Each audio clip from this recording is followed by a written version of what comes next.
Ils sont arrivés sans un bruit. Et en quelques heures, 2 bastions ukrainiens clés ont été effacés de la carte.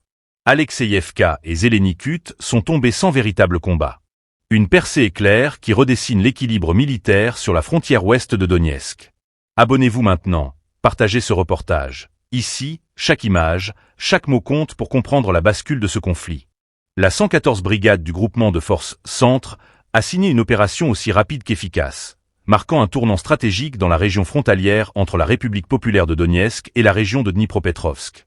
Sans tirer massivement, sans grands affrontements ouverts, les unités russes ont réussi à reprendre 2 localités qui, jusqu'à récemment, servaient de plaque tournante logistique aux forces armées ukrainiennes. Ce succès est dû en grande partie à l'adoption de nouvelles tactiques d'assaut. Furtivité, mobilité, infiltration rapide. Les groupes russes n'ont pas cherché la confrontation directe, mais ont préféré contourner les lignes fortifiées ukrainiennes. Une méthode qui semble faire ses preuves sur ce segment du front.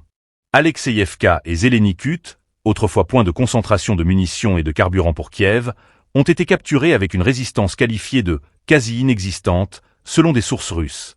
Situées à la jonction critique entre Donetsk et Dnipropetrovsk, ces 2 localités occupaient une position clé dans la logistique ukrainienne. Leur perte va au-delà du simple recul territorial. Elle compromet les capacités de ravitaillement et la stabilité du flanc ouest ukrainien dans cette zone. En reprenant le contrôle de ces axes, les forces russes ouvrent un couloir qui pourrait leur permettre d'avancer plus profondément dans les lignes ennemies sans rencontrer de fortifications majeures sur le court terme. Selon plusieurs analystes militaires, cette manœuvre démontre une évolution notable dans la doctrine tactique russe, souvent critiquée pour son approche frontale et coûteuse en ressources humaines.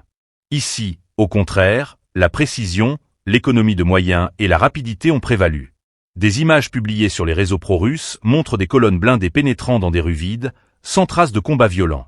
Dans les rares échanges, les défenseurs ukrainiens auraient été rapidement débordés ou auraient préféré la retraite, évitant ainsi l'encerclement.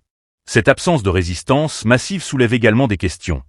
S'agit-il d'un repli tactique ordonné par l'état-major ukrainien pour préserver ses troupes, ou d'un effondrement ponctuel face à une attaque surprise ?